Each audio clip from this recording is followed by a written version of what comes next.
Cell cycle and cell division के इस प्यारे से अनदर लेक्चर में आप सभी का स्वागत है।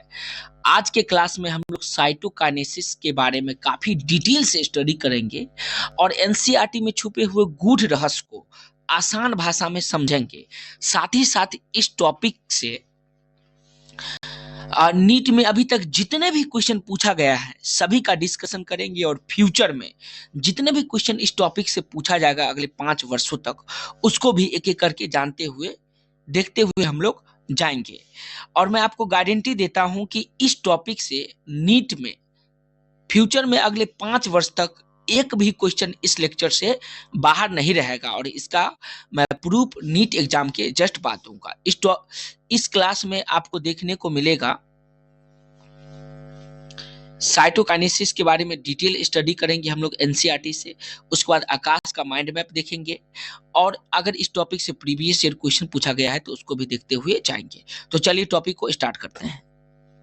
एनसीईआरटी के हर एक लाइन को मेरे साथ एक स्टूडेंट की तरह पढ़ते हुए और समझते हुए आगे बढ़िएगा। चलिए देखते हैं, यहाँ से स्टार्ट करते हैं। माइटोसिस मतलब M phase completed not only the segregation of duplicate chromosome into daughter nuclei karyokinesis. देखिए माइटोसिस जो होता है वो कंप्लीट सिर्फ इतना ही तक नहीं हो जाता है कि यहाँ पे segregation of duplicated chromosome into segregate कर जाती है डुप्लीकेटेड क्रोमोसोम किसमें, तो डॉटर न्यूक्लिया में। डॉटर न्यूक्लिया को हम लोग क्या कहेंगे, कैरियोकाइनेसिस कहेंगे। और साइटोकाइनेसिस क्या, तो साइटोप्लाज्म के डिवीजन को साइटोकाइनेसिस कहेंगे। But the cell itself is divided into 2 daughter cell. लेकिन यहाँ पर सेल क्या हो जाती है, खुद ही डिवाइड करके कितने डॉटर सेल में चेंज हो जाती है, तो 2 डॉटर सेल में by the separation of cytoplasm called cytokinesis. और यहाँ पे सेपरेशन किसका होता है, तो साइटोप्लाज्म का। और इस प्रोसेस को हम लोग क्या कहेंगे, साइटोकाइनेसिस कहेंगे। मतलब माइटोसिस में ही कैरियोकाइनेसिस होगा, मतलब न्यूक्लियस का डिवीजन होगा और साथ ही साथ ये जो सेल है वो 2 डॉटर सेल में क्या हो जाती है, सेपरेट हो जाती है, जिसको हम लोग क्या कहें, सेपरेट कर जाती है साइटोप्लाज्म में, जिसको हम लोग साइटोकाइनेसिस कहेंगे। At the end of which cell division get completed, और सेल डिवीजन के एंड में ये क्या होती है, कंप्लीटेड हो जाती है, जो फिगर 10.2e में दिया गया है। तो देखिए 10.2e यही फिगर है, 10.2e दी गई है। इन एन एनिमल सेल, एक एनिमल सेल में क्या होता है उसको हम लोग देखेंगे। It is achieve by the appearance of furrow in the plasma membrane. Appearance किसका हो जाती है, फरो का। किसमें, तो प्लाज्मा मेम्ब्रेन में फरो का अपीयरेंस हो जाती है, मतलब उपस्थित हो जाती है, प्रेजेंट हो जाती है। द फरो ग्रेजुअली डीपेड, फरो जो है वो ग्रेजुअली क्या करती है दोस्त, डीपेड हो जाती है, मतलब गहरा होती जाती है। And ultimately join the center, divide the cell cytoplasm into 2। बहुत ज्यादा इंपॉर्टेंट है।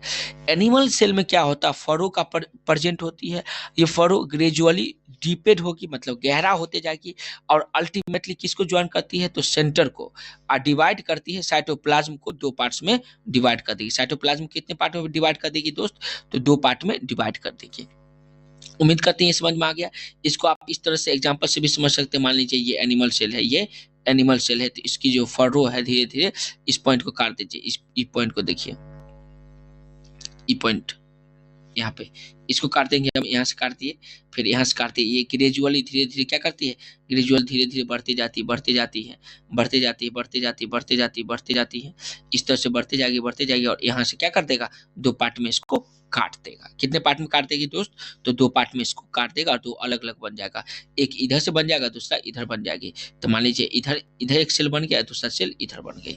तो उम्मीद करते समझ में आ गया होगा। ये कैसा किस में होगा, तो एनिमल सेल में होगा। देखिए in animal cell it is achieve by appearance of furrow in plasma membrane. Plasma membrane में फरो पाई जाएगी, ये फरो क्या होगी, ग्रेजुअली डीपेट करते जाती है। ग्रेजुअली क्या करते जाएगी दोस्त, डीपेट कर जाएगी, मतलब गहरा होते जाएगी। ग्रेजुअली क्या होते जाएगी, गहरा होते जा रही है, गहरा होते जाएगी, गहरा होते जाएगी। इधर से भी आएगा फरो, गहरा होते जाएगी, गहरा होते जाएगी, और लास्ट में इसको क्या कर देगा, 2 पार्ट में तोड़ देगा। एक इधर से निर्माण कर देगा, एक दूसरा इधर से निर्माण कर देगा। And ultimately it join centre divided the cytoplasm into 2। Cytoplasm को 2 पार्ट्स में बांट देगा। उम्मीद करते हैं ये सारा पॉइंट समझ में आ गया होगा। अब आगे का लाइन देखिए, कितना इंपॉर्टेंट लाइन दिया गया है। एनिमल सेल देख लीजिए, अब हम लोग प्लांट सेल में देखेंगे। प्लांट सेल में क्या होता है, देखिए। Plant cell however plant cell however are enclosed by relatively extensive cell wall। इसमें क्या होता है, रिलेटिवली एक्सटेंसिव सेल वाल पाया जाता है किसमें, तो प्लांट सेल में। प्लांट सेल में कैसा सेल वाल होगा, तो रिलेटिवली एक्सटेंसिव सेल वाल होगा। Therefore they undergo cytokinesis by different mechanism, जिसके कारण ये साइटोकाइनेसिस डिफरेंट डिफरेंट मैकेनिज्म से अंडरगो करती है, मतलब ये पूरा करती है साइटोकाइनेसिस डिफरेंट डिफरेंट मैकेनिज्म से। In plant cell, plant cell में क्या होगा, वाल फॉर्मेशन, मतलब cell wall formation start in centre of the cell. Cell wall formation कहाँ से स्टार्ट होती है दोस्त, तो सेंटर ऑफ द सेल, मतलब सेल के सेंटर से स्टार्ट हो जाती है। And grow outward to meet the existing lateral wall, और ये ग्रो कहाँ करती है, तो आउटवर्ड, मतलब बाहर की ओर ये ग्रो करेगी, और ये एग्जिस्ट लेटरल वाल की ओर, मतलब लेटरल वाल मतलब बाहर की वाल की ओर ये आ जाएगा। सिंपल समझिए, यहाँ देखिए ये है मान लीजिए प्लांट सेल, ये क्या है दोस्त, प्लांट सेल है। प्लांट सेल में क्या होता है, अंदर से ही सेल वाल का अंदर से ये इधर से ऐसे ऐसे ऐसे अंदर करते करते बाहर इस तरह यहाँ तक आ जाती है, मतलब अंदर से बाहर की ओर। और बाहर से अंदर की ओर किस में, तो एनिमल सेल में। एनिमल सेल में बाहर से अंदर की ओर, और प्लांट सेल में अंदर से बाहर की ओर। उम्मीद करते हैं समझ में आ गया, सेल वाल का फॉर्मेशन स्टार्ट हो जाती है। The formation of the new cell wall begin with the formation of simple precursor called the cell plate that represent the middle lamella। देखिए ये जो फॉर्मेशन होती है न्यू सेल वाल का, ये बिगिंग मतलब स्टार्टिंग में, प्रारंभिक में किसका फॉर्मेशन कर लेते हैं, तो सिंपल प्रीकर्सर को। और उस सिंपल प्रीकर्सर को हम लोग क्या कहेंगे, सेल प्लेट कहेंगे, जो किसको रिप्रेजेंट करेगी दोस्तों, मिडिल लेमला को ये रिप्रेजेंट करेगी। जो किसको रिप्रेजेंट करेगी, मिडिल लेमला को रिप्रेजेंट करेगी। Between the wall of two adjacent, दो एडजेसेंट सेल के बीच के वाल में क्या होगा, मिडिल लेमला होगा। क्या होगा दोस्त, middle lamella. At the time of cytoplasmic division, cytoplasmic division के समय क्या होती है उसको देखते हैं। Organelles like mitochondria and plastid get distributed between two daughter cells। most important line है कि साइटोप्लाज्मिक डिवीजन के समय कुछ सेल ऑर्गेनेल्स, जैसे में कौन कौन, तो माइटोकॉन्ड्रिया एंड प्लास्टिड जो होती है, ये डिस्ट्रीब्यूटेड कर जाती है कितने डाउटर सेल में, तो इसमें 2 डाउटर सेल में ये डिस्ट्रीब्यूटेड हो जाती है। कौन, तो माइटोकॉन्ड्रिया एंड प्लास्टिड। तो सवाल पूछा जाएगा साइटोप्लाज्मिक डिवीजन के समय कौन ऐसा सेल ऑर्गेनेल्स है जो 2 डाउटर सेल में डिवाइड हो जाती है, बढ़ जाती है, तो क्या बताएंगे, माइटोकॉन्ड्रिया एंड प्लास्टिड होगा। और ये क्वेश्चन नीट में पूछा जा सकता है। In some organism karyokinesis is not follow by cytokinesis. कुछ ऐसा ऑर्गेनिज्म है जिसमें कैरियोकाइनेसिस जो होगा वो साइटोकाइनेसिस को फॉलो नहीं करेगी। कैरियोकाइनेसिस का मतलब कौन, क्या, तो न्यूक्लियर डिवीजन। मैं आपसे ही पूछ रहा हूं। और साइटोकाइनेसिस का मतलब बिल्कुल सही, साइटोप्लाज्म का डिवीजन, जिसका क्या होगा, as a result of which multinucleated condition arise leading to formation of syncytium that is liquid endosperm in coconut। बहुत इंपॉर्टेंट है। देखिए कुछ ऐसा ऑर्गेनिज्म है जो कैरियोकाइनेसिस साइटोकाइनेसिस को फॉलो नहीं करती है जिसका रिजल्ट क्या होता है, मल्टी न्यूक्लिएटेड कंडीशन एराइज होती है, और जिसके फलस्वरूप ये लीड किसको करती है, तो फॉर्मेशन ऑफ सिंसाइटियम। सिंसाइटियम का अर्थ क्या, तो लिक्विड इंडोस्पर्म किस में पाया जाएगा दोस्त, तो कोकोनट में। कैसे इंडोस्पर्म पाई जाएगी, तो लिक्विड इंडोस्पर्म पाई जाएगी। उम्मीद करते हैं ये पॉइंट भी समझ में आ गया होगा, और ये पॉइंट नीट में पूछा जा चुका है। फॉर्मेशन ऑफ सिंसाइटियम अर्थात लिक्विड इंडोस्पर्म का फॉर्मेशन हो जाती है, और ये कैसा होता है, तो मल्टी न्यूक्लिएटेड होता है, अर्थात एक से अधिक न्यूक्लियस इसमें पाया जाएगा। ये किसको फॉलो नहीं करती है, तो कुछ ऐसा ऑर्गेनिज्म जिसमें कैरियोकाइनेसिस मतलब न्यूक्लियर डिवीजन साइटोप्लाज्म के डिवीजन को फॉलो नहीं करती है। तो उम्मीद करते हैं पूरा ये साइटोकाइनेसिस समझ में आ गया होगा। कोई भी प्रॉब्लम है तो कमेंट में बताइएगा। वीडियो अच्छा लग रहा है तो लाइक कीजिए और चैनल को सब्सक्राइब कीजिए। फिर हम लोग आगे बढ़ते हैं दोस्त। एनसीईआरटी का जो लाइन पढ़े हैं उसको आकाश के माइंड मैप से क्विक रिकैप ले लेते हैं। साइटोकाइनेसिस अभी हम लोग पढ़े हैं। इससे पहले हम लोग प्रोफेज, मेटाफेज, एनाफेज, टीलोफेज जो कैरियोकाइनेसिस के अंतर्गत आती है वो सब के बारे में काफी डिटेल से स्टडी कर चुके थे। तो चलिए साइटोकाइनेसिस का फर्स्ट पॉइंट देखना स्टार्ट करते हैं। It is divided of cytoplasm at the end of cell division get completed. जब सेल डिवीजन कंप्लीटेड होते रहती है उस समय किसका डिवीजन होता है, तो साइटोप्लाज्म का डिवीजन होता है, ठीक है, जिसको हम लोग साइटोकाइनेसिस भी बोल सकते हैं। फिर एनिमल सेल में देखिए दूसरा लाइन बोलती है, in animal cell it is achieve by the appearance of furrow in plasma membrane. Plasma animal cell के प्लाज्मा मेम्ब्रेन में किसका अपरेंस हो जाती है दोस्त, फर्रो का अपरेंस होती है, मतलब प्रेजेंट होती है एनिमल सेल में। तो सवाल ये पूछा जा सकता है डायरेक्ट नीट में। दूसरा लाइन देखिए प्लांट सेल के बारे में देखते हैं। In plant cell cytokinesis is achieve by wall formation. Cytokinesis किससे अचीव होती है, तो वाल का इसमें फॉर्मेशन होती है। Which start in centre of the cell and grow outward to meet the existing lateral wall. जो कहाँ से स्टार्ट होती है दोस्त, तो सेंटर, सेल के सेंटर से स्टार्ट होती है और कहाँ तक जाती है, the outward of lateral ward, मतलब लेटरल वार्ड की ओर, बाहरी सतह की ओर ये जाना स्टार्ट होती है। फरो का फॉर्मेशन कहाँ से होता है, बाहर से अंदर की ओर होता है। एनिमल सेल में बाहर से अंदर की ओर होगा और प्लांट सेल में अंदर से बाहर की ओर, सेंटर से लेटरल वार्ड की ओर होगा। उसके बाद नेक्स्ट लाइन देखिए, और ये भी बहुत इंपॉर्टेंट लाइन है। Formation of new cell wall beginning, मतलब नया सेल वाल का फॉर्मेशन स्टार्ट हो जाती है with the formation of simple precursor. किसका, कैसा प्रीकर्सर, तो simple precursor called the cell plate, जिसको हम लोग क्या कहेंगे, सेल प्लेट कहेंगे। That represent the middle lamella, जो किसको रिप्रेजेंट करेगा दोस्तों, मिडिल लेमला। और ये मिडिल लेमला जो होगा between wall of two adjacent cell, जो कहाँ पे होगी, तो दो एडजेसेंट सेल के वाल के बीच में मिडिल लेमला पाई जाएगी। तो ये भी बहुत इंपॉर्टेंट लाइन था। फिर आगे का इंपॉर्टेंट लाइन को देखिए, एनसीईआरटी का लास्ट इंपोर्टेंट लाइन देखिए, ये लाइन है एनसीईआरटी में लास्ट इंपोर्टेंट लाइन साइटोकाइनेसिस में, ठीक है। When karyokinesis is not follow by cytokinesis, जब कैरियोकाइनेसिस किससे फॉलो नहीं होती है, साइटोकाइनेसिस से, as a result of which multi nucleated condition arise, जिसका रिजल्ट क्या होता है, तो मल्टी न्यूक्लिएटेड कंडीशन एराइज हो जाती है, मतलब ढेर सारा न्यूक्लियस बन जाती है। लीडिंग टू फॉर्मेशन ऑफ सिंसाइटियम, जो किसका फॉर्मेशन करती है, तो सिंसाइटियम का फॉर्मेशन करती है, जिसका एग्जांपल क्या है, तो लिक्विड एंडोस्पर्म इन कोकोनट, जिसका बेस्ट एग्जांपल है लिक्विड एंडोस्पर्म, किसमें, तो कोकोनट में पाई जाएगी।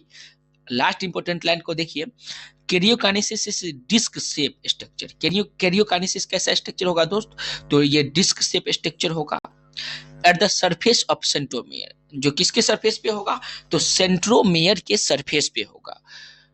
सर्व as the site of adjustment of spindle fibre, जो किसका साइट, किसके लिए साइट प्रोवाइड करवाएगी, तो स्पिंडल फाइबर के अटैचमेंट के लिए ये क्या करवाएगी, तो साइट प्रोवाइड करवाएगी। तो उम्मीद करते हैं ये सारा पॉइंट रिवाइज हो गया होगा। चलिए तो हम लोग देखेंगे सिग्निफिकेंट ऑफ माइटोटिस, अर्थात माइटोटिस का क्या सिग्निफिकेंट, क्या इंपॉर्टेंट है। एक एक लाइन को इसका भी देखना स्टार्ट करते हैं। माइटोटिस और equational division is usually restricted to diploid cell, बहुत ज्यादा इंपॉर्टेंट है। माइटोटिस हो, जिसको हम लोग इक्वेशनल डिवीजन भी कहेंगे, जिसको हम लोग एम्फेज भी कहेंगे, ये यूजुअली रिस्ट्रिक्ट किसको करती है, तो डिप्लॉयड सेल को। बहुत ज्यादा इंपॉर्टेंट है, कौन सा सेल को, डिप्लॉयड सेल को, और ये नीट में पूछा गया है। Diploid cell only, however in some lower plant, कुछ लोअर प्लांट होता है, कुछ क्या है, lower plant, some lower plant and some social insect, कुछ सोशल इंसेक्ट जो है वो haploid cell also divided by mitosis, मतलब एम फेज के द्वारा ये क्या होता है, डिवाइड कर सकती है। कुछ लोअर प्लांट एंड कुछ सोशल इंसेक्ट, जैसे male honey bee, social insect में मेन हनी बी हमारे एनसीईआरटी में दिया गया एग्जांपल है। It is very essential to understand the significance of this division in the life of an organism. ये बहुत ज्यादा इसेंशियल है इस बात को जानना कि किसी लाइफ ऑर्गेनिज्म मतलब जीवित ऑर्गेनिज्म में उसका डिवीजन कैसे होता है ये जानना बहुत जरूरी है। Are you aware of some example where you have study about haploid and diploid insect? क्या ऐसा कोई एग्जाम्पल आप देखे हैं जिसमें haploid and diploid insect divide करती है, मतलब हैप्लॉइड एंड डिप्लॉइड इंसेक्ट होगा उसके बारे में स्टडी किए हैं? तो बिल्कुल सही। आप लोग cell is the unit of life में और एक 12th का चैप्टर है sexual reproduction in flowering plant, उसमें भी हैप्लॉइड एंड डिप्लॉइड इंसेक्ट के बारे में स्टडी करेंगे। एनसीईआरटी खुद क्वेश्चन पूछी है, उसका आंसर देखिए, बताती है या नहीं उसको हम लोग देखेंगे। Mitosis usually result in the production of haploid daughter cell, diploid daughter cell with identical genetic component. Mitosis जो होता है एक रिजल्ट है, इसके फलस्वरूप इसके रिजल्ट में क्या होता है, किसका प्रोडक्शन होती है, तो डिप्लॉइड डॉटर सेल का प्रोडक्शन होती है। और इसमें जेनेटिक मटेरियल कैसा होगा, तो आइडेंटिकल जेनेटिक मटेरियल होगा। तो ये बहुत ज्यादा इंपॉर्टेंट है। माइटोसिस का रिजल्ट क्या होगा दोस्त, तो डिप्लॉइड डॉटर सेल का फॉर्मेशन होगी जिसमें आइडेंटिकल जेनेटिक मटेरियल पाई जाएगी। नेक्स्ट इंपॉर्टेंट लाइन देखिए, the growth of multinuclear organism is due to mitosis. Multinuclear organism का जो ग्रोथ होती है सिर्फ और सिर्फ किसके कारण होती है दोस्त, तो माइटोसिस के कारण होती है। किसके कारण, माइटोसिस मतलब एम्फेज के कारण होती है। Cell growth result in disturbing the ratio between the nucleus and cytoplasm. Cell growth किसको डिस्टर्ब करती है, ये भी बहुत इंपॉर्टेंट लाइन है। तो न्यूक्लियस एंड साइटोप्लाज्म के रेशियो को ये डिस्टर्ब करती है, कौन, तो सेल ग्रोथ। और इससे पहले भी इस लेक्चर में पहले भी हम लोग इस बात के बारे में पढ़ चुके हैं कि सेल ग्रोथ किसको डिस्टर्ब करेगी, सेल ग्रोथ का रिजल्ट होगा कि डिस्टर्ब हो जाएगी किसका रेशियो, तो न्यूक्लियस और साइटोप्लाज्म। अर्थात न्यूक्लियस की मात्रा कहीं ज्यादा हो जाएगी, कभी कम हो जाएगा, कभी साइटोप्लाज्म की मात्रा ज्यादा हो जाएगा, कभी कम हो जाएगा, मतलब रेशियो कांस्टेंट नहीं रहेगी। उम्मीद करते हैं ये पॉइंट समझ में आ गया होगा। It therefore become essential for the cell to divided to restore the nucleocytoplasmic ratio. और ये इसका एसेंशियल हो जाती है, बहुत जरूरी हो जाती है कि न्यूक्लियस और साइटोप्लाज्म का जो रेशियो है वो क्या हो, रीस्टोर हो जाए। A very significant distribution of mitosis is cell repair. ये बहुत ज्यादा सिग्निफिकेंट डिस्ट्रीब्यूशन है सेल माइटोसिस सेल के रिपेयर के लिए। और सेल डिस्ट्रॉय हो जाती है, आप खुद सोच करके देखिए, सुबह के टाइम में आप कितना ज्यादा एनर्जेटिक महसूस करते हैं अपने आप को, क्योंकि सेल उस समय तरोताजा रिपेयर होकर के आती है। लेकिन जैसे जैसे काम करते जाते हैं वैसे वैसे थकान बढ़ती जाती है, जैसे जैसे समय बढ़ती जाती है, जैसे जैसे लेक्चर देखते जाते हैं वैसे वैसे आपका थकान बढ़ते जाता है। तो उस समय माइटोसिस का बहुत ज्यादा इंपॉर्टेंट होती है सेल का रिपेयर करना, ठीक है। The cell of the upper layer of epidermis, cell of the lining of gut and blood cell. देखिए सेल किसके अपर लेयर को, तो एपिडर्मिस के अपर लेयर को, और सेल किसको लाइनिंग करती है, गट एंड ब्लड सेल, गट और ब्लड सेल को लाइनिंग करती है। आर बिगिंग कंस्टेंटली रिप्लेस, ये क्या कंस्टेंटली रिप्लेस होती जाती है अपर लेयर एपिडर्मिस के अपर लेयर पे, और सेल गट के या ब्लड सेल जो होता है वो कंस्टेंटली रिप्लेस कर दी जाती है। इसीलिए कहा जाता है कि ब्लड को हमें डोनेट करना चाहिए, क्योंकि जो ब्लड हम लोग डोनेट कर देते हैं एक सप्ताह में, एक सप्ताह के करीब करीब वो क्या हो जाती है, रिप्लेस कर जाती है, मतलब फिर से बन जाती है। लेकिन जब हम लोग ब्लड को डोनेट नहीं करेंगे तो वो सेल क्या होगा, डेथ होगा, उसको रिप्लेस करना पड़ेगा। तो इसलिए ब्लड को टाइम बाय टाइम हमें डोनेट करते रहना चाहिए। और ब्लड दान तो दुनिया का सबसे बड़ी दान में से एक भी माना जाता है। अगला लाइन देखिए, mitosis divide in the meristematic tissue. Mitosis जो होता है, माइटोसिस डिवीजन किस में पाया जाता है दोस्तों, मेरिस्टेमेटिक टिश्यू में भी पाया जाएगा। और एनाटॉमी में हम लोग, एनाटॉमी में काफी डिटेल से हम लोग पढ़ेंगे। एनाटॉमी ऑफ फ्लोविंग प्लांट में काफी डिटेल से मेरिस्टेमेटिक टिश्यू जो डिवाइडिंग टिश्यू होता है उसके बारे में तो आप पढ़े ही होंगे, या नहीं तो मैं खुद ही आपको पढ़ाऊंगा। Mitosis division in meristematic tissue, the apical and lateral cambium. Apical cambium के बारे में भी पढ़े होंगे आप, और लेटरल कैम्बियम के भी बारे में पढ़े होंगे, और ये बहुत ज्यादा इंपॉर्टेंट लाइन है। Result in a continuous growth of plant through out their life. देखिए बहुत ज्यादा इंपॉर्टेंट है कि ऐसा क्या चीज है जिसके कारण प्लांट जो होती है अपने पूरे लाइफ टाइम ग्रोथ करती है, लेकिन ह्यूमन जो है, चाहे दूसरा कोई भी एनिमल ले लीजिए, वो पूरे लाइफ टाइम तक ग्रोथ नहीं करती है, लेकिन प्लांट जो है वो अपना पूरे लाइफ टाइम तक ग्रोथ करती है, क्योंकि उसके पास मेरिस्टेमेटिक टिश्यू जिसमें एपिकल एंड लेटरल कैम्बियम पाई जाएगी, जिसके कारण ये पूरे लाइफ टाइम कंटिन्यूअस ग्रोथ करेगी देयर लाइफ टाइम, मतलब अपने पूरे जीवन काल में। तो उम्मीद करते हैं ये पूरा सिग्निफिकेंट आपको माइटोटिस का समझ में आ गया होगा। एक बार क्विक रिकैप हम लोग ले सकते हैं। क्विक रिकैप ले लेते हैं। माइटोटिस जो होगा, जिसको हम लोग इक्वेशनल डिवीजन भी कहेंगे, ये यूजुअली रिस्ट्रिक्टेड कहाँ होगा, तो डिप्लॉयड सेल में ओनली होगा, लेकिन कुछ ऐसा प्लांट सेल और सोशल इंसेक्ट है जिसमें माइटोटिक डिवीजन होगा। ये बहुत ज़्यादा वेरी इसेंशियल प्रोसेस है लाइफ लिविंग ऑर्गेनिज्म या लाइफ ऑर्गेनिज्म में। कुछ ऐसा आप लोग स्टडी किए होंगे, कुछ एग्जांपल जिसमें क्या होता है हैप्लॉइड एंड डिप्लॉइड इंसेक्ट के बारे में स्टडी किए होंगे। माइटोटिस जो होगा ये रिजल्ट क्या करती है, तो डिप्लॉइड डॉटर सेल का फॉर्मेशन करती है, जिसमें आइडेंटिकल जेनेटिक कंप्लीमेंट पाया जाएगा। ठीक है, सेल ग्रोथ जो होगा ये मल्टी न्यूक्लिएटेड ऑर्गेनिज्म में किसके कारण होती है, तो माइटोकाइन माइटोटिस या एम्फेज के कारण होती है। सेल ग्रोथ के कारण क्या होता है, तो न्यूक्लियस एंड साइटोप्लाज्म का जो रेशियो होता है वो डिस्टर्ब हो जाती है, लेकिन यही माइटोटिस जो है ये न्यूक्लियस और साइटोप्लाज्म के रेशियो को रीस्टोर करके रखती है। ये बहुत ज़्यादा सिग्निफिकेंट रोल करती है सेल के रिपेयर में। सेल रिपेयर में माइटोटिस बहुत ज़्यादा सिग्निफिकेंट रोल अदा करती है। कुछ ऐसा अपर लेयर सेल का, जैसे एपिडर्मिस जो होगा, एपिडर्मिस जैसे गट के लाइनिंग में और ब्लड सेल में ये कंस्टेंटली रिप्लेस होते जाती है, और माइटोटिस डिवीजन जो होगा वो मेरिस्टेमेटिक सेल जैसे एपिकल एंड लेटरल कैम्बियम में पाया जाएगा, जिसके कारण प्लांट सेल में कंटिन्यूअस ग्रोथ होती रहती है। तो उम्मीद करते हैं ये सारा पॉइंट समझ में आ गया होगा। अब चलिए इसका क्विक रिकैप हम लोग ले लेते हैं माइंड मैप से।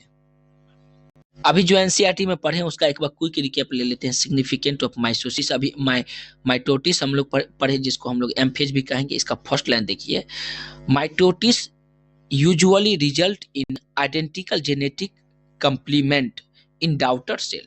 डाउटर सेल में आइडेंटिकल जेनेटिक कंप्लीमेंट को क्या करती है, ये रिजल्ट लाती है, मतलब इसके रिजल्ट के बाद आइडेंटिकल जेनेटिक कंप्लीमेंट बन जाती है।